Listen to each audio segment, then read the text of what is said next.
ଏତଦ୍ୱାରା ସମସ୍ତ ଗ୍ରାମବାସୀମାନଙ୍କୁ ଜଣାଇ ଦିଆଯାଉଛି ଯେ ଝାଡ଼ା ବାନ୍ତି ରୋଗ ଯାଜପୁର ଗ୍ରାମରେ ବହୁତ ଜୋରରେ ବ୍ୟାପିଛି। ତେଣୁ ଆପଣମାନେ ପଦା ଖାଦ୍ୟ ଖାଆନ୍ତୁ ନାହିଁ, ଘରେ ରୁହନ୍ତୁ।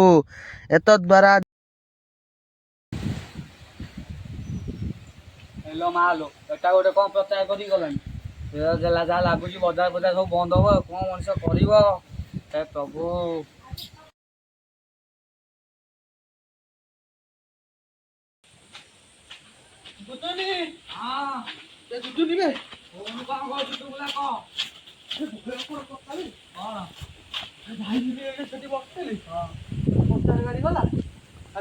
ଝାଡ଼ା ବାନ୍ତି ଗାଁରେ ମାରିଲାଣି। କ'ଣ କରିବା କ'ଣ? କ'ଣ କରିବା? ମୁଁ ବା ଶୁଣିଲି ଆଉ କ'ଣ କରିବା? ତାହେଲେ ଶୁଣୁ ତାହେଲେ କୋଉ ଛକ ଫକ ବନ୍ଦ ହେଇଯିବ।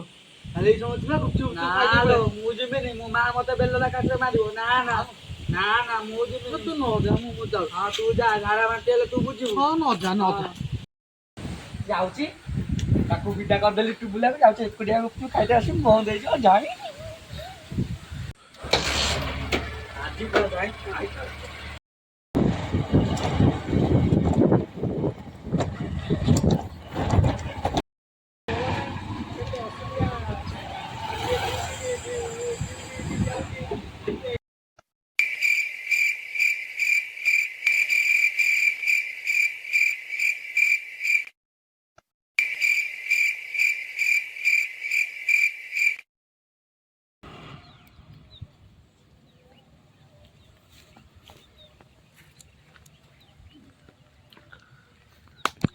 ଜାଣି ରୋଗଟା କୋଉଠୁ ଆଇଲା?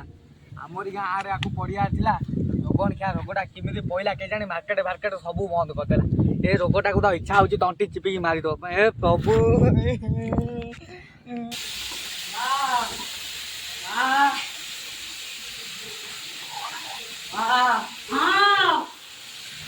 ଛକକୁ ଯାଇଥିଲି, ସବୁ ଦୋକାନ ବନ୍ଦ।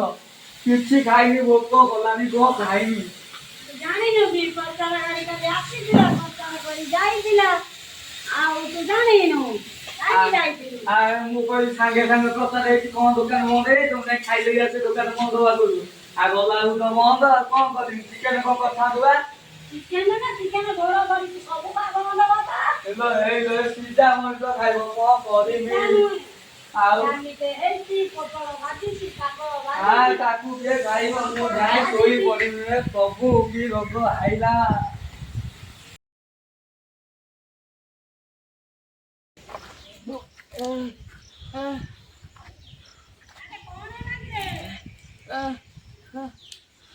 ବାନ୍ତି ହଉଛି ମା। ମୁଁ କହୁଛି ବାପା ଖାନା, ପଦା ଜିନିଷ ଖାନା। କ'ଣ କରିବି? ଡାକ୍ତର ଏଇଟା କ'ଣ କରିବ? ଖାଇବି ମୁଁ ଝାଡ଼ା ଲାଗିଲା ମା।